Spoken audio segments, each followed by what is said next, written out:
जिस घड़ी का इंतजार बहुत लंबे समय से आप लोग और हम कर रहे थे, वो घड़ी फाइनली आज आ चुकी है सामने और रश्मि की पोस्टमार्टम रिपोर्ट राधा दीदी के हाथ में पहुंच चुकी है। सो अब इंतजार की घड़ियां हुई खत्म और दोषी को अब फाइनली मिलेगी सजा, जिसने भी रश्मि को मारा है और जिसके कारण रश्मि की हुई है मौत। अब सो दोस्तों, मैं धीरू सिंह स्वागत करता हूं आपका अपने यूट्यूब चैनल डीवी ब्लॉग्स में। सो दोस्तों, फाइनली रश्मि की पोस्टमार्टम रिपोर्ट आ चुकी है सामने और फाइनली राधा दीदी के हाथ में पहुंच चुकी है। तो आखिरकार किन लोगों का योगदान रहा जिसकी वजह से रश्मि की पोस्टमार्टम रिपोर्ट राधा दीदी के हाथ में पहुंची।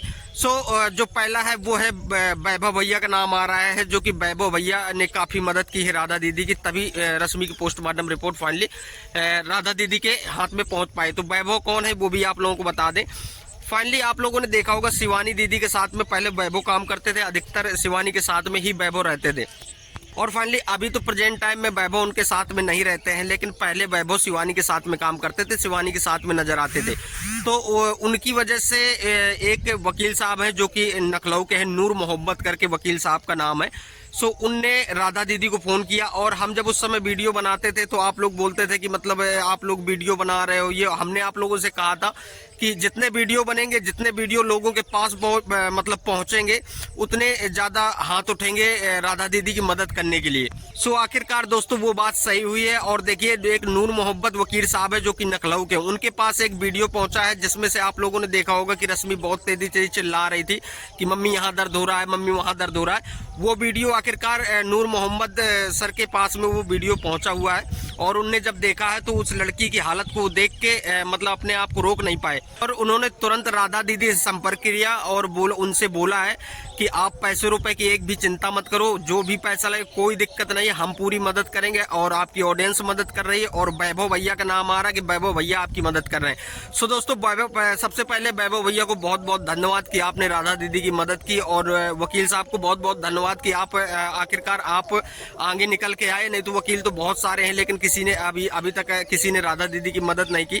हालांकि नूर मोहम्मद साहब ने राधा दीदी की मदद की है और उन्हीं की वजह से फाइनली आज पोस्टमार्टम रिपोर्ट राधा दीदी के हाथ में आई है। सो दोस्तों, अब आप लोगों के मन में आ रहा होगा कि आखिर जो पोस्टमार्टम की रिपोर्ट है वो आ गई है, तो आखिरकार पोस्टमार्टम की रिपोर्ट में क्या निकला है, तो वो भी आप लोगों को बता दें कि जो पोस्टमार्टम की रिपोर्ट है उसमें दोस्तों अभी आया है कि मतलब सिर में कुछ पंच के निशान हैं, मतलब सिर में ज़्यादा नहीं लेकिन कुछ पंच के निशान हैं और यहाँ पे भी कोई दिक्कत नहीं पाई गई है और पेट में थोड़ा दिक्कत पाई गई है और यहाँ सिर पे दिक्कत पाई गई, इधर हाथों में दिक्कत पाई गई है।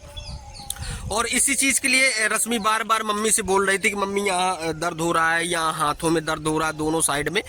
और अभी बहुत सी ऐसी चीज़ें हैं जो दोस्तों मतलब नहीं बताई जा सकती है। सो दोस्तों, फाइनली पोस्टमार्टम रिपोर्ट आ गई है और अब जो भी रश्मि के गुनहगार हैं, सूरज ने अगर गलत किया है तो सूरज को सजा जरूर मिलेगी। जिसने भी रश्मि के साथ में गलत किया है उसको सजा मिलेगी। हालांकि हमारी नज़रों में तो सूरज ही गलत है, सूरज की वजह से ही ये सब कुछ हुआ है। सूरज इस तरह का काम करता और न बात यहाँ तक पहुँचती, तो सूरज की वजह से ही फाइनली जो बातें और ये जितना जो भी हुआ है आज रश्मि हम लोगों के बीच में नहीं, तो वो सारा सूरज की वजह से हुआ है। दीदी को दोस्तों फोन आता है कोतवाली से, जो उनका थाना पड़ता है, जो नजदीकी थाना है, वहां से फोन आता है कि आप आइए और आप अपनी पोस्टमार्टम की रिपोर्ट ले जाइए। एक समय ये था कि राधा दीदी थाने के चक्कर काट रही थी, लेकिन उनको पोस्टमार्टम की रिपोर्ट नहीं मिल रही थी और फाइनली अभी फोन आ गया अपने आप से कि आप आइए और पोस्टमार्टम की रिपोर्ट ले जाइए।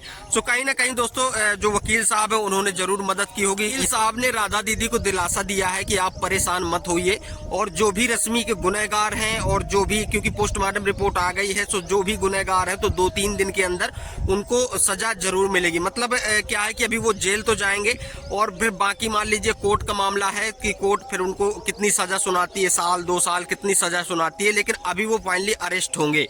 3 दिन के अंदर ही फाइनली जो गुनहगार हैं वो जेल पे चले जाएंगे और जब कोर्ट में सुनवाई होगी इस चीज़ की और जब कोर्ट जो सज़ा मुवक्कल करेगी, जो भी 1-2 साल की जो भी सज़ा करेगी, तो वो तो कोर्ट का विषय है फिर।